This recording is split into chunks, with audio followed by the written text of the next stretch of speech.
Hey there, Wastelanders, and welcome back to War Games News Radio. My name's Ryan, and in this video we are breaking down the brand new Into the Vault expansion for Fallout Wasteland Warfare by Modiphius Entertainment. Now, this new game mode allows you to build a random vault for your Fallout Wasteland Warfare characters and miniatures to explore, finding all kinds of creatures, items, goodies, and quests for them to complete. These rules can be found in a 22-page long PDF, which you can download from the Modiphius web store, and includes all of the cards you'll need to build one of these random vaults. And we're going to go through this rules pack in detail here in this video, as well as play through a quick tutorial episode to show you how you can get your vault set up as quick as possible and get playing. So without further ado, let's bust this thing open and dive into the vault. Straight away, we are met with a quick introduction of this rules package, as well as a quick rundown of what vaults are in general. But you're probably very familiar with Vault Tech and their nefarious experiments by now, so let's jump right into the rules. Here we have the vault layout. This section here gives you a quick rundown of all the different parts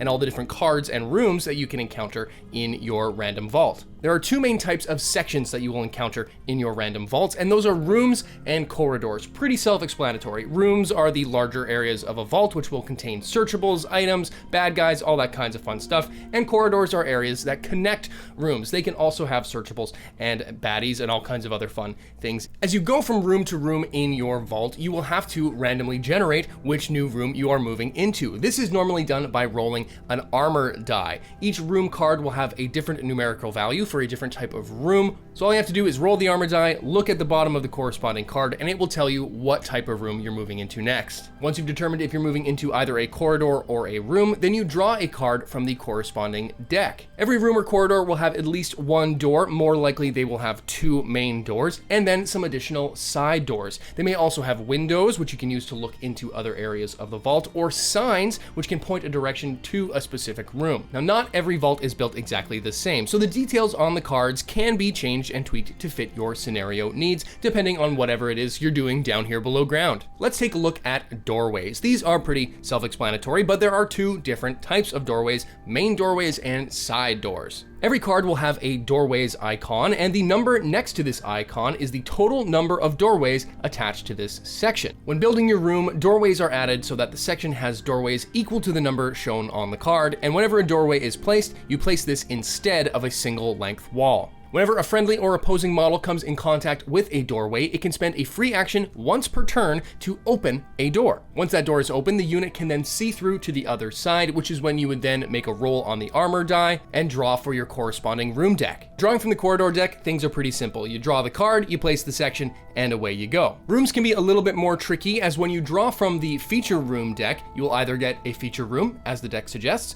or you might draw a general room card. There are a handful of general room cards which go into the feature deck, and when you draw one of those cards, it means you then have to draw from the corresponding general deck to find out exactly what room is there. Regardless of whether you're placing a feature room or a general room, they will each start with two searchables inside, at least orange distance away from one of the doorways. Corridors, on the other hand, will only have one searchable placed within them when you first set them up. By default, all doors in corridors or rooms start closed, but there is a chance that they could start open, and that's depending on a roll on the incident table, which we'll take a look at in just a moment here. There's also a chance that some rooms and corridors will generate windows, which, as mentioned before, can be used to look through and take a look at what's on the other side, also randomly generating a room that way before opening a door into the room. While empty rooms are all well and good, it's what's inside that is always of interest to vault dwellers and wastelanders alike, so of course this expansion does not disappoint when it comes to incidents and adversaries. Every time you generate a new room, you need to roll on the incident table here. So you take your blue special effect die, roll, and look on the table here for the corresponding value, whether it's a room or a corridor. Depending on what you roll, you could spawn some occupants, an occupant or an incident, just an incident, or maybe the main doors and side doors will be open in this chamber. You never know. It all comes down to the luck of the dice. Let's say, for example, you open up a door into a main room and roll a double star on your special effect die. That would mean you generate both an occupant and an incident, which means you would then go down to the occupants chart here and roll a red armor die. On a 1 or a 2, you would generate minor adversaries inside that room. A 3 would generate a critter, and 4 would be major adversaries. When placing minor adversaries, you create a force up to 1/3 of your total caps value and place it inside that room. Major occupants, on the other hand, are up to 2/3 your entire force value, and critters are only 1/4 of your total caps cost. What units, factions, baddies you use to populate your vault are entirely up to you, but may I suggest, if you already have your hands on the astoundingly awesome Tales mission pack, there is an awesome random adversary generator table in there, which you can use to randomly pick whoever it is you're going to encounter here in this vault. That's what I did in this scenario, which we'll take a look at in just one more moment, and it ended up being a really fun randomized experience. Once you've determined what type of enemies you've stumbled across, you can also roll for their behavior, again using a special effect die. The 3 random behaviors are loitering, looting, and wandering, and they are just as the name describes. Depending on their behavior, you will probably trigger these enemies going hostile on you, so a good idea, coming from me, just shoot first, ask questions later. Now, as mentioned, there are also incidents which you can trigger inside these rooms, and there is an incident table which you can use to determine what's happened if you do roll an incident. To generate an incident, you roll both a blue special effect die and a red armor die and compare the results. And there can be a whole lot of different things going on in these different rooms, from extra searchables, extra baddies, terminals, locked doors, you name it. Different types of terminals add a really neat flavor to this expansion as well, as depending on the type of room you're in, the terminal will serve a different purpose. For example, the vault entrance has a terminal which can open and close the main vault door, while the security room has a terminal which can override doors and activate turret systems. Before we go too much further, there's one important note on the size of the different sections. Now, these are just recommended sizes, and as mentioned, details can be tweaked to fit your scenario or whatever terrain you have on hand. But it's a good thing to note that there's no pre-prescribed measurement for each section. One good metric you can use would be the Modifius STLs that they have for the 3D printed vault sections. Or you could do what I did and just use whatever terrain you have on hand and use that as your standard measurements. For the tutorial battle report that we'll get to in just a minute here, I used some Battle Systems clipped together cardboard terrain. I'm a big fan of these products and of this company, so go check them out if you're looking for something that you can use to quickly assemble one of your vaults on the fly. Not a paid promotion in any way, I just like their stuff, so go check them out. When it comes to building your forces and choosing a scenario, the recommended cap size for this expansion is 400 to 500 caps. You could create your own wild vault adventure should you choose, but there's a number of scenarios here in the back of the book as well that'll help you guide your adventures through the vault. These prepackaged scenarios have a ton of different victory conditions and different thematic flavors, no matter what type of adventure you want to have in a vault. Which brings us to our tutorial scenario and battle report, in which we are going to be playing through the Eat Well, Live Well vault scenario with a force of super mutants. To help keep things moving in this tutorial, I used the summary pages, which you can find at the back of this PDF, and I cannot recommend printing these off enough. They are super handy on your first few run-throughs of building your vaults, and it's all really laid out in a very easy to follow flowchart. So without further ado, let's jump into the action on our Into the Vault tutorial scenario, Eat Well, Live Well. Let's hit it. Let's go into the vault. Here are our 400 points of super mutants. We've got an aviator, nightkin, brute, and enslaved tech who've broken into this vault here to see if they can't make a quick meal out of whatever might be inside. We've got our random generated vault cards here. We've got the searchable items set aside. We are going to be doing the Eat Well, Live Well vault scenario. The name of the game in this one is Exploration, and the Eat Well, Live Well scenario normally calls for us to search through 15 different searchables in the entirety of the vault. For the sake of this tutorial, I changed the victory requirements from interacting with 15 searchables to just recovering 7 items total, regardless of how we get them. Searchables appear in hallways and through rooms, and it's going to be up to us to try to spawn these by exploring the vault. Now, I've given this expansion a go once already, and the summary here at the back of the PDF pack is super helpful when it comes to generating these rooms. This scenario starts as most of them do, and that's inside the vault entrance. It is a 3x3 room with 2 doors, which we've got set up here using this Battle Systems terrain. It also has a computer, which can be used to operate the main vault door, which will be on this far board edge here. Now specified on the cards that the doorways will open up into corridors. So when we open up those doors, we will draw from the corridor piles to see where they lead. And because we have so many new Fallout Wasteland Warfare expansions lately, we're going to use the non-functioning vault region from the Commonwealth expansion for this. That'll give us the Ricochet special rule. If a model makes a ranged attack with a pistol or rifle type weapon and rolls an X when not firing in combat, resolve the base weapon damage against the model itself. It'll also give us the regional tables, which we can roll on here for drawing items, event decks,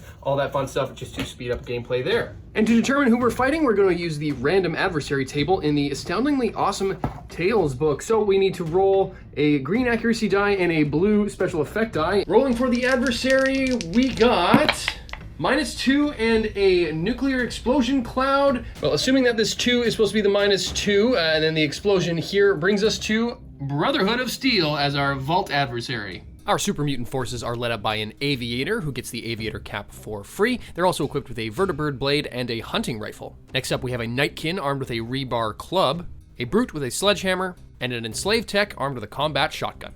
With our scenarios squared away and our adversaries set, it's time to kick off round 1. Top of the game, and I've got my mutant squad here lined up against the back of the vault door. Just for fun, I'm going to go ahead and move my enslaved tech here first up to the vault terminal and make a computer's test to see if he can unlock that terminal door. It's not going to have much functionality as far as the game goes, but I figure, hey, the enslaved tech is good at one thing really, and that's doing objectives, so why not do an objective? Looking for an 8 with his 3 nasty mutant supervisors looking on. Hey, that'll do it. We've unlocked the terminal, meaning we can unlock that vault door should we need to. And since we haven't spawned any enemies yet, it's going to be up to us to just round out our turn. So I'm going to move up to this doorway. And yeah, you know what? Let's get this party started and open up that door and see what we see. Now we know because of the entrance card here that it's going to be a corridor as indicated on the bottom here. So let's draw from the corridor pile and see what we get.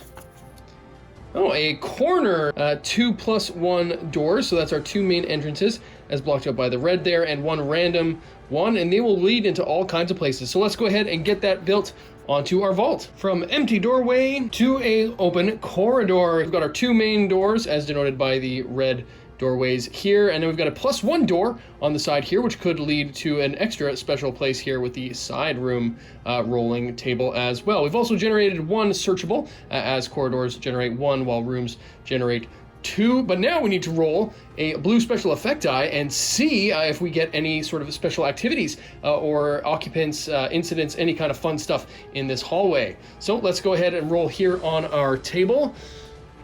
We rolled a bottle cap. So bottle cap, room or corridor means no inhabitants on the top of our chart there. So nothing doing, no action in there today. Now that was only our first action with our super mutant aviator there. Opening doors are free actions. So let's go ahead and move him down the hallway here.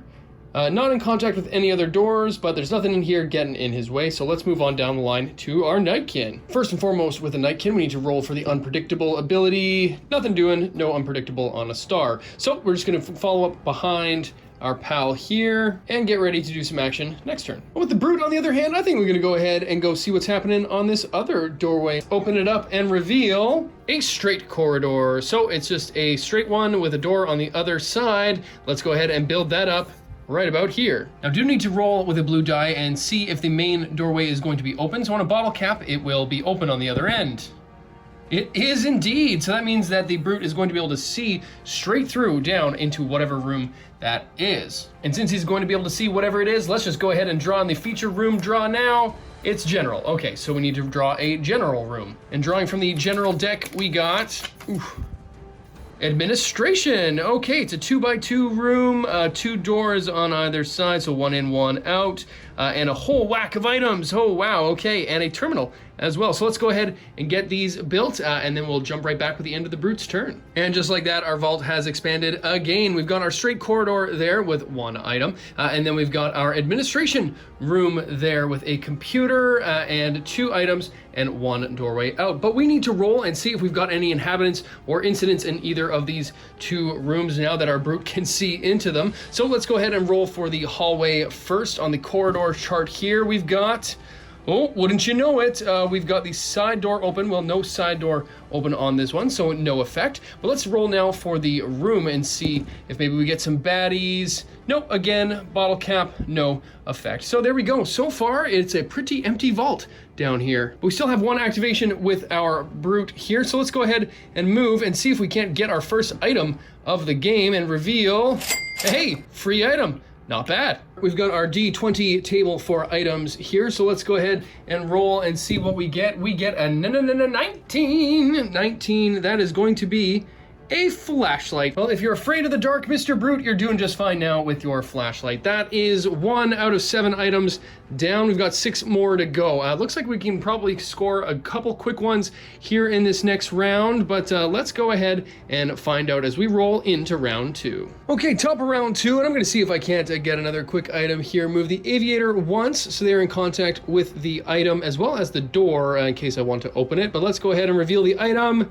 That's a blank, so no dice there. But why don't we go ahead and just open up this door then and see what we get. Now this is the side door of the corridor here, and according to the card, that means we need to roll on the red armor die, and if we get a 1, it's a corridor, 2, 3, and 4, and it will be a side room. So let's go ahead, give it a roll.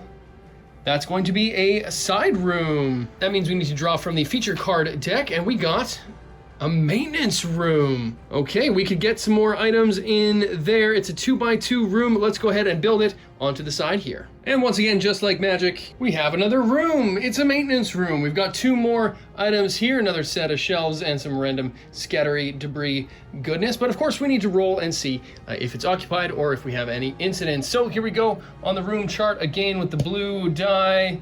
2 stars, Occupant and Incident, ruh-roh. So we're gonna get some baddies in here as well as an incident. So let's go ahead and roll on the incident table. Uh-oh. 1 and an explosion. That's add an additional searchable. Got our extra searchable added to the corner there, but now we need to roll on an armor die and see what type of baddies we get. On a 1 or a 2, it's a minor adversary. 3 and 4 will be either a critter or major opponents. Let's see what we get. So that is minor adversaries, which means that we are going to get an enemy force equal to 1/3 of our total force. So that's going to spawn somewhere in the ballpark of like 120 caps for the enemies right in here, right now. Here we go. We've got our 2 night patrols who spawned in here, 70 caps a piece, each with laser rifles into this maintenance room. And it is still my aviator's turn, and now I need to think about what I'm going to do. You know what? I've got the jump on them. It's going to be a pretty close quarters melee fight for the remainder of this battle, I think. So I'm going to take advantage of this opening salvo here and take a shot at close range with my hunting rifle. Aviator with the hunting rifle hitting on 6s. That is a hit with 1 armor break. That's 2 damage on now 1 armor. Stops 1, takes 1. That's gonna bring it over to the Brotherhood's first activation. So there's gonna be no lurking or loitering activations for these 2. They're just going to return fire. Night Patrol with a laser rifle hitting on 5s. That is a hit. Oh my goodness, that is a hit for 3 damage and on fire with the first. 3 damage, 2 armor. Stops 2, takes 1, but he is on fire. The knight is gonna go ahead and shoot again. And that is a hit. Sorry, 3 damage total there. So that's gonna, one of it's gonna go through, so it's gonna be 2 damage on 2 armor. Stops 1, takes 1. But that is going to bring it back to the Super Mutant's turn, and I think it's time for the Nightkin to do their thing. First things first, let's see if the Nightkin is unpredictable. Let's go crazy on a star. Oh, that'll do it. The Nightkin has gone berserk, which means it's time to get some charges in. With that huge green charge range, the Nightkin is able to easily get into this furthest night patrol here, and we're gonna go ahead and smack the crap out of them with a rebar club. Okay, Nightkin with a rebar club, an extra black die because they're super strong because of the unpredictable rule. So here we go, hitting on, what is it, 7s. Oh, Dolly, that is a hit for 3 damage. 3 damage on 2 armor. Okay, stops 2, takes 1. After only taking 1 damage from the Nightkin's rebar club, the Night Patrol fires back, dealing 1 point of damage and lighting the Nightkin on fire. That's going to bring it back over to my turn, and with no other Brotherhood of Steel members left to go, I get to have a little bit of fun. After 2 moves, the tech is almost into the other room here, bringing it up to the Brute. 2 moves from the Brute gets me in contact with this crate here, and we reveal... Oh, great, a computer's test. He can't do anything about that, but luckily, the enslaved tech can. But also, it's brought us up to this open window here. Having line of sight of the window means that the Brute can look through and see what room is on the other side, so we roll an armor die for the administration room and see what we get. That is a corridor. Drawing from our corridor cards, we got... a T-junction. Okay, we've got some more pressing matters to go for the next couple rounds, and that's getting some of these items in dealing with these 2 Night Patrols. So let's get into round 3 and see if we can't put some of these Night Patrols down. Feels weird not drawing any event cards, but hey, that's the way this expansion works. So it's going to be the Brotherhood's chance to go first here on initiative. We randomize activation. It's going to be the one there in the corner, and they are going to attack at range. So they're going to take some shots through at the Super Mutant once again. The Aviator gets a bit of a lucky break as both the Night Patrol shots go way wide. Back to my turn, and I'm actually going to leave this combat for a moment and head all the way down over to the administration room here, because on the administration room card, it has a special rule where we can make a search test and draw 2 items. Now, of course, we drew that flashlight there that the Brute has, which means they have an increased search of 2, meaning that we can actually pass this on a 5 and gain 2 items. So I'm going to go ahead and try to make those tests right now. I can try this twice. Let's see if I don't fail. Hey, there we go. That's a 2. We nailed it first time around. So we're going to get to draw 2 items. So rolling for our items, we got 5, which is a Flamer. Okay. And 12, which is Rataway. Some pretty handy items. The Flamer more so than the Rataway. That's now 3 of the 7 items we need to score a victory here, and he still has 1 more action. So I'm going to go ahead and take a move into this other item over here and reveal a lockpick test. Okay, well, he's not going to be able to do anything about that this time around, but the enslaved tech sure as shootin' is. So good to know that that's there, but it's going to now move over back to the Brotherhood's turn. And go figure, with only 1 unit left to go, they're going to attack into that Nightkin. Dealing 3 more damage with the laser rifle, the Night Patrol is getting dangerously close to taking out the Nightkin. Let's activate the Nightkin there. He's going to take 1 extra hit point, and let's go ahead and roll and see if he goes out. So that's going to be on a luck die here. Lucky, he goes out. Unlucky, he's still on fire. Whoa, there we go. He is out. So he takes another point of damage, leaving him with 2 hit points left. Then it's time to roll for his unpredictable. So again, looking for a star. No dice. Without the +2 strength buff from his unpredictable rule, the Nightkin is unable to use their rebar club and has to put attacks in on the Night Patrol just with their improvised weapon. Sadly, both attacks miss and the Nightkin deals no damage. Well then, these 2 are actually making short work of my crew over here, so I think I'm just going to go ahead and play the objective. As tempting as it is to go charging in and do some damage, I'm just going to go and see if I can't get some objectives and some items here. So first move there, let's see if we can get an item. Ooh, we do indeed. It is an item plus a danger card. Rolling on the danger deck, and we got a big old 20. So that's going to be live wire. You disturb a faulty cable, which is still alive. Electricity starts arcing wildly. Test agility. If you pass, no effect. Fail, 2 laser damage. Not a robot, so that extra bonus isn't going to apply. So let's go ahead and see. Testing agility.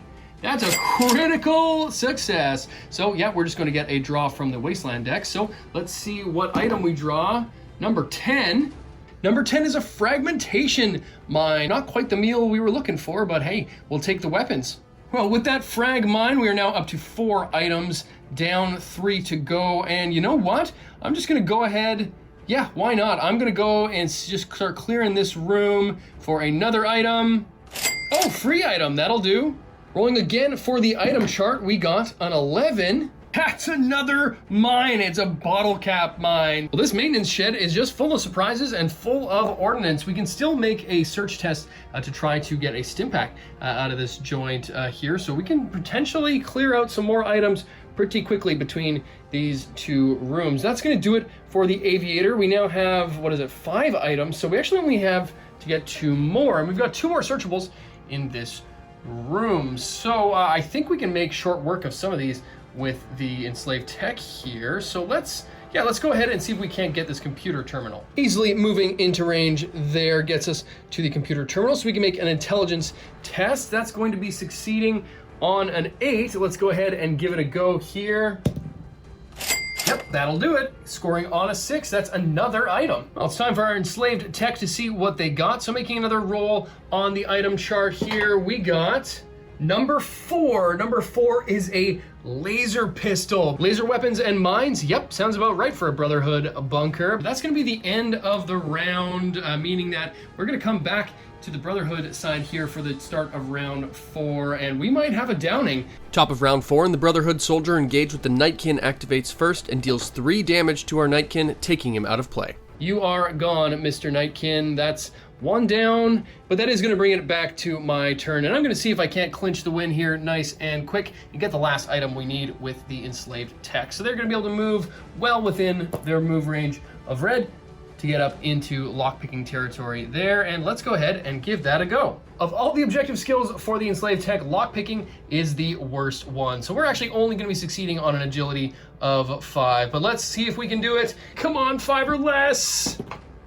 Hey, that just does it on a 5. That's it, you made the grade, Mr. Enslaved Tech. We took a bit of a beating, but that is going to be a super mutant win. Man, this game mode is a ton of fun. This is the second time I've given it a test drive, and just gets easier every time as you go. With all the different searchable and item spawns, this is a great game mode if you're playing in settlement mode and looking for a mission to get a whole lot of items to add to your settlement. There's just all kinds of different stuff that you can find down in these vaults depending on which game mode that you're playing. And combining Into the Vault with the Commonwealth expansion was a ton of fun, especially for those random loot and event tables. It all really matches the theme of creeping and crawling through an abandoned vault, so tons of fun. Can't recommend this enough. There you have it, Wastelanders, a breakdown of the Into the Vault expansion for Fallout Wasteland Warfare. I hope you enjoyed this video, and let me know in the comments down below what you think of the expansion and if you want to see more Vault delves here on the channel. If you enjoyed this video, then hit that like button, subscribe, and make sure you turn on your notifications so you don't miss more tabletop content coming from us every single week. And if you really enjoy what we do here at the channel, then consider heading on over to our Patreon page, where for as little as $3 Canadian per month, you can help support the channel so we can make more videos more often for you to enjoy. And of course, there's all kinds of kickbacks you can get there as well, including double entry into future WGNR giveaways, access to polls which help us determine the direction of content here on the channel, and you can even become a named character in a future battle report or video. Thank you so much for watching, and stay tuned because as always, WGNR will be back.